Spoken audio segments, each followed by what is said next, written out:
Welcome to part 2 of Master GMing, the videos where I'm going to show you how to run your game of choice like an absolute legend. You may have seen videos on this topic before, either on this channel or online in general, but I'm going to go over everything that you'll need in a very short amount of time and then give you 20 ideas that you can put into your game tonight, tomorrow, whenever you're playing. I don't know your schedule. Now, you could make this topic even more complex than it needs to be by thinking up every single individual minute example that I've missed, or you could make things simple and focus on the main 4 things.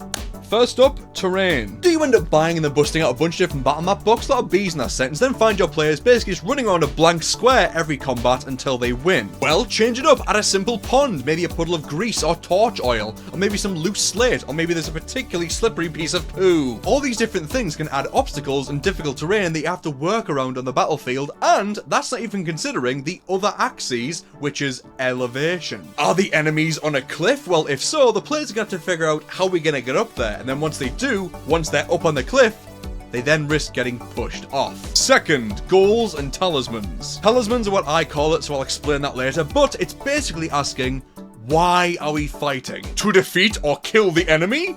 Well, fair enough, but it can be more interesting, or at least more diverse. Add another layer to, you must kill them all. What do the enemies want? Stop them.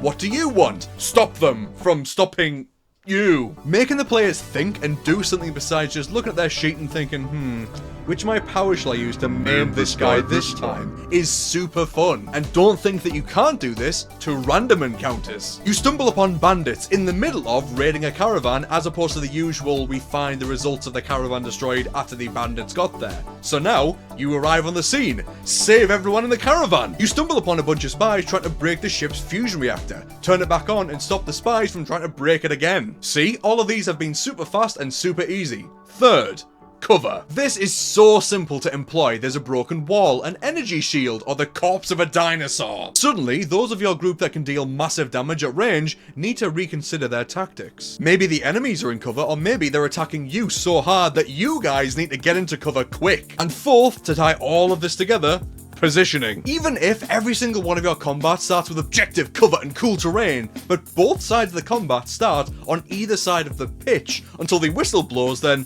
it's gonna start feeling a lot like you're playing Pokemon. I could have given an example, it did make me sound like an absolute nerd, but what, sports? Who does those? I don't, I've been glued to this chair. Volleyball? Start the combat with the players completely surrounded, so they have to think of where to go first. Even if your enemies don't start with good positioning, maybe they can teleport, maybe they can give tactical shouts to move into cover between turns. These 4 things will make your combats more interesting, but don't feel like you need to use all of them or any of them. A nice break, a nice change of pace can just be a simple fight in a clearing with a few enemies. But even just the simple inclusion of one of these things can make a massive difference. Just break it up, break up the flow. Don't feel like you have to give up junk food altogether, just wean yourself onto cover and positioning. So, those were the main concepts. Now, here's a bunch of ideas that you can use in your games right now. And because there are 20 of these ideas, I've numbered all of them and timestamped them in the description, which you can see on the sort of time bar in the video. Like this video so you can refer back to it, and you can treat this whole video like a D20 table to roll on. Number 1, stair snipers. Enemies on raised platforms with stairs leading up. This can simply be, there are archers in a tower and you can deal with them by going up the tower to attack them or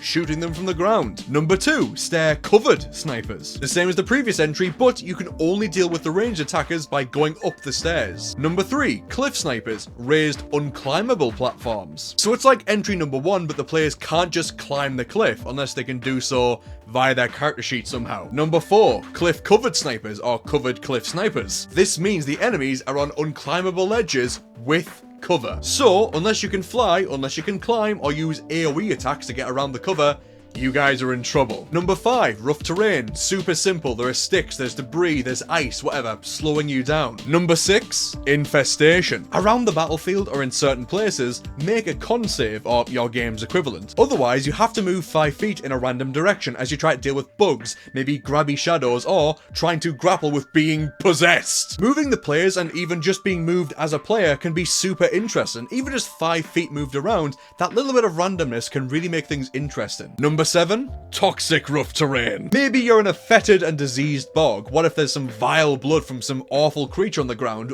Or, here's a fun idea, there's some spilled arcane potions and their gases are leaking up, making it disorientating and strange, and you could even employ different kinds of poison or just different effects that a potion could cause. Number 8. Grasping. Maybe there's a net or some gripping branches from Evil Dead, or maybe half-buried zombies are reaching out the ground to grab at your legs. You can make a roll to dodge or a save to not be restrained, but the twist is you can deal 10 damage or whatever damage you want to choose to not be grasped anymore. Do you want to spend an entire action hitting what's grasping you instead of the main enemy? Up to you. Number 9. Don't slip. Maybe there's oil or debris or hell, even melted butter on the ground. But at the start of your turn, while prone, take 2d4 piercing or acid damage. Maybe there are spilled or smashed vials on the floor, and as you lay there on the ground, you risk getting cut by the glass or affected by their contents. Number 10. Hidden traps. Super simple. You know this one, there are traps underneath leaf litter, or maybe a doormat, or maybe there's tripwires in certain spaces, whatever it is, but after you step in that space, you take an amount of damage. Number 11. Slam. I just love moving people around, so having a bar come out and hit someone across the battlefield is great. The bar comes out, it hits the player, it knocks them 10 feet, and then they roll to see if they also take bludgeoning damage, so they are always pushed at least. Number 12. Teleport. Achievable with magic or sci-fi. Real simple, just make a roll to not be teleported into a designated place or anywhere on the battlefield. And also extra points if at the place where they teleport to, there are minions waiting with sticks to hit them when they come through the teleporter. Now, let's talk about talismans. Talismans, or talismans, however you want to pronounce it, is basically the term given to objectives that are physical, tangible objects or things. Basically just think like one of 4 things on the battlefield that you need to deal with in order to defeat the enemy, like a lich and his phylacteries. Number 13. Destroy the talisman. Super simple, each talisman has a number of HP, it's immune to whatever you want. You have to destroy the talismans in order to defeat the enemy, or destroy the talismans to make them vulnerable so then you can actually kill them. Also, I thought I'd include this in 13, but destroy advance would be the talismans aren't actually in the battlefield. Instead, they're throughout the dungeon that you find the fight in. Meaning you have to explore, find the talismans and destroy them before the fight starts rather than during the fight. But to always make the fight actually possible, make it so that the talismans basically exist as like an extra life for the character. So if you kill the character, they respawn with full health, but one of the talismans is destroyed, starting with the closest talisman. So you could just blast it over and over and over again until it eventually dies, or you could do the exploration beforehand and use your clever thinking in order to ace the fight really quick. If you present this to the players, they will explore a lot more because they will be forced to go through the dungeon finding the talismans, which will mean they'll lose health as they fight their way there. They'll lose spell slots as they have to use them to get around certain puzzles, which will mean in the actual fight, yes, they'll destroy all the talismans, but they will have whittled themselves down to a desperate fight. Number 14. Bleed for the talisman. Think of it like a ritual where the players need to slice open their palm, go up to the talisman, and then bleed 2d4 HP onto it. Or think of it like Guardians of the Galaxy, where the players need to go up to the talisman, hold it, and let the charge of the thing go through them, hurting them, but they will dilute the charge of this horrible object until they disrupt the ritual. Number 15. Resources. Give up a number of spell slots equal to the level of the party, or mana, or whatever resource your game of choice uses. Or, you know, every game will probably have some form of HP sort of system, so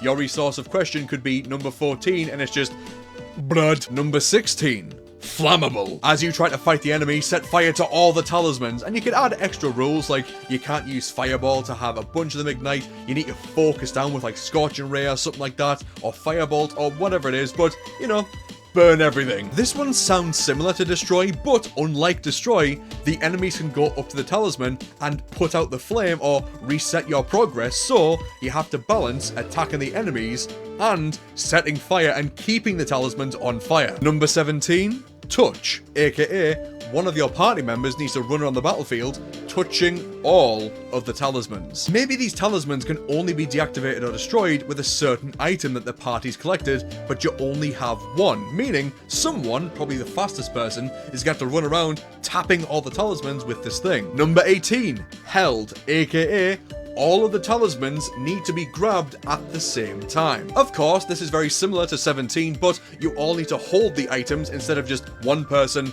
pushing all the buttons. This means, depending on where the talismans are, you all need to split up, which means you need to be out of cover, going on your own, potentially leaving people like the wizard, the squishy characters, all on their own. And also, to make this harder, instead of it just being, oh, they're in each corner of the room essentially, you could have it so there are extra puzzles in the fight to do, like you have to pull this lever to release that door, which has a talisman inside, or you have to set fire to this, which releases this to cause this talisman to be vulnerable. Now, you can add extra of these things so that players don't just go up to them and go, okay, cool, let's just all split up, take the dash action, and then hold on, and it's done in one round. Number 19, now this one's a bit of a weird one.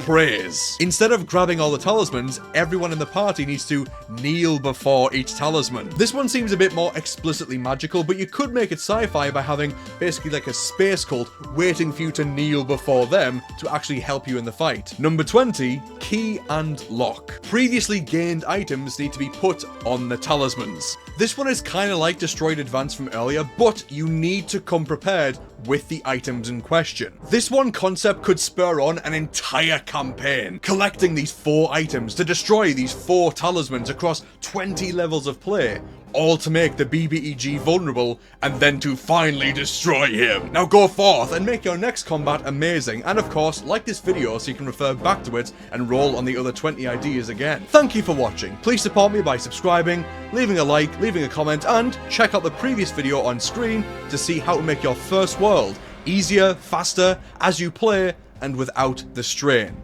I love you all, and I'll see you next time.